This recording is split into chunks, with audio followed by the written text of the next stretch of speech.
தர்ப்பணாதிகளுக்கு வந்து கூர்ச்சம் வேண்டியிருக்கு. ஒரு வருஷத்துக்கு ஒரு கட்டு கூர்ச்சத்தை ஆற்றுல வாங்கி வச்சுக்கலாமா? தர்பையே தர்ப சங்கிரகம் அப்படின்னு குறிப்பிட்ட வேலை உண்டு. இஷ்டத்துக்கு நம்ம போய் தர்பையை பறிச்சுட்டு வர முடியாது. பஞ்சாங்கத்தில் போட்டிருக்கோம், ஆவணி மாதம் அமாவாசை இன்னைக்கு தர்ப சங்கிரகம்னு எழுதியிருக்கும். அன்னைக்கு போய் தர்பத்தை கொண்டு வந்து வச்சுக்கலாம். அப்படி இல்லை, சங்கிரகம் பண்ண முடியலை அந்த நாளில், என்ன எப்போ நமக்கு தேவையோ கர்மாவுக்காக தர்ப சங்கிரகம் பண்ணலாம். புதுசாக தர்பையை சங்கிரகம் பண்ணித்தான் எல்லாத்தையும் பண்ணணும். ஆவணி மாதத்தில் சேமித்து வைக்கலாம் அந்த தர்பையை, ஆனால் பயன்படுத்தாத சேமித்து வைக்கணும். உடனே அதுக்கு ஒரு அந்த தர்பையில் பவித்திரத்தை நிறைய பண்ணி போடுறது, கூர்ச்சத்தை நிறைய பண்ணி போடுறது அப்படியெல்லாம் பண்ணப்படாது. அந்த காலம் வருவது அந்த தர்பையை ஜலத்தினால் பரிசுத்தம் பண்ணி அப்போ தான் இந்த பதார்த்தங்களை பண்ணலாம். அப்படி நியமம் இருக்குது. அதனால் சேமித்து இது எல்லாத்தையும் பண்ணி வச்சு சமயத்துக்கு பயன்படுத்துறதுங்கிறது தர்பையை நாம் பயன்படுத்தப்படாது. அதுக்கு சரியான வழி இல்லை, அது தப்பான வழி. சமயத்துக்கு வரும்போது தான் பண்ணணும், முன்னாடி சேமித்து வைக்கப்படாது. ஆஜமனியம் பண்ணும்போது பண்ணுற தீர்த்தம் மற்றவ மேலே பட்டுடுத்து அது எச்சலாகுமா? இல்லை, ஆஜமனியம் பண்ணுற போது மற்றவா படுற அளவுக்கு ஆஜமனிய தீர்த்தம் போகிறதுக்கு சந்தர்ப்பம் இல்லை. எங்கோ ஒரு சந்தர்ப்பத்தில் இவன் குடிக்கிறதுக்கு முன்னாடியே உள்ளே போகிறதுக்கு முன்னாடி அது போயிட்டா அச்சுதாயனமான சப்தத்தோடு போடுறதுனால அவனுக்கு அது அசுத்தி ஆகாது.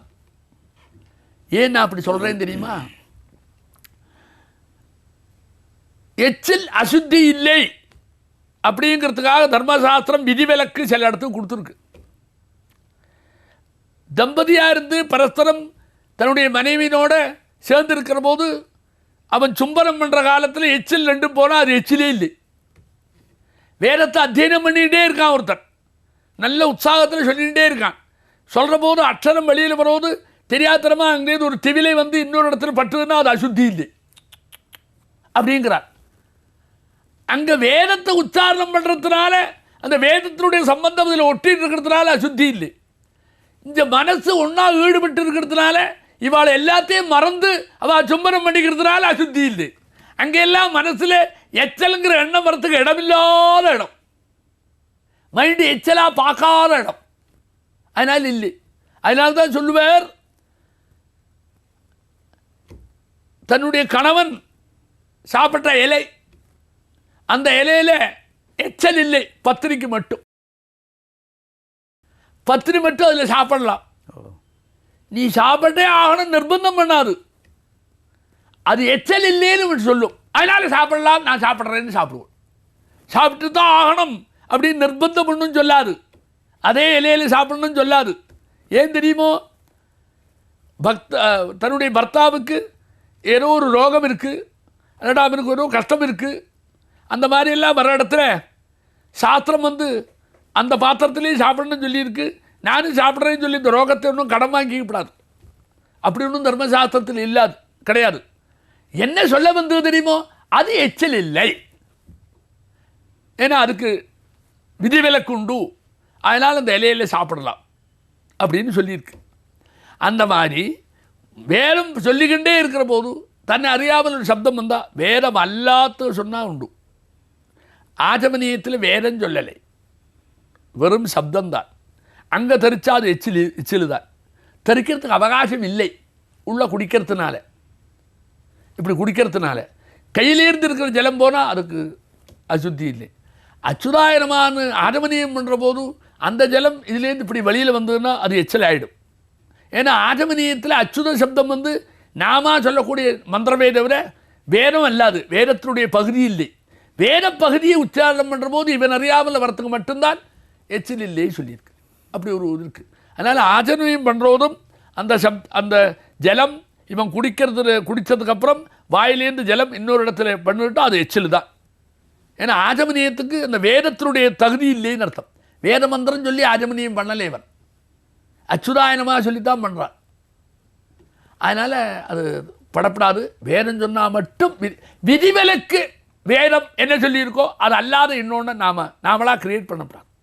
இந்த ரெண்டு இடமெல்லாம் விதிவிலக்கு இருக்குது. அதனால் அது எச்சு தரிக்காத பார்த்துக்கணும். அது எச்சிலும் தீட்டுங்கிறது ரொம்ப அவசியம். ஏன்னா சரீரத்தினுடைய ஆரோக்கியத்தை நிலைநிறுத்துறதுக்கு எச்சில் பார்க்கணும்னு ஆயுர்வேதம் சொல்லும். தான் சாப்பிட்ட ஒரு பதார்த்தத்தினுடைய மிச்சத்தை இன்னொருத்தர் சாப்பிடப்படாது. நாமே சாப்பிட்ற போது பல்லால் கடித்து வெளியில் பாதி வச்சுக்கிட்டு பாதி சாப்பிடப்படாது. ஒரு பாதி வெளியில் இருக்குது, ஒரு பாதி உள்ளே போச்சு இருக்கப்படாது. ஒரு பாதி கடித்து வெளியில் இருந்து விட்டால் அதில் இன்னொரு பாதி போகிறதுக்கு நேரமாகப்படாது. நம்ம குழந்தைகள்லாம் எங்கேயாவது போச்சுன்னா பழத்தை உரித்து சாப்பிட்றோது பார்த்தோம்னா அநாகரிகமாக தெரியும்.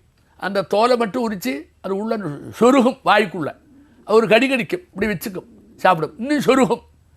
அந்த மாதிரி சாப்பிட்றதெல்லாம் மனுஷன் அப்படி சாப்பிடப்படாது. நாகரிகமாக சாப்பிட தெரியணும். அதை கையால் புண்டு அதை உள்ளே போட்டு அதுக்கப்புறம் மூடி அப்படி தான் சாப்பிடணும்.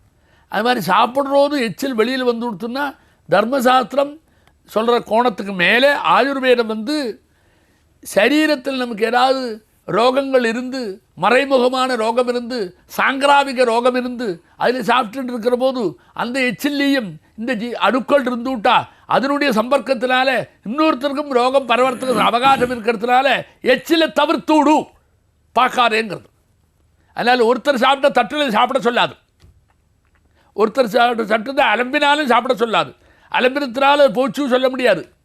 அதனால் எச்சிலை சாப்பிட்றதுங்கிறது இந்த ஆஜமனியத்தில் பட்டுன்னா எச்சில் ஆகிடும். அதை நம்ம தவிர்க்கத்தான் வேணும்.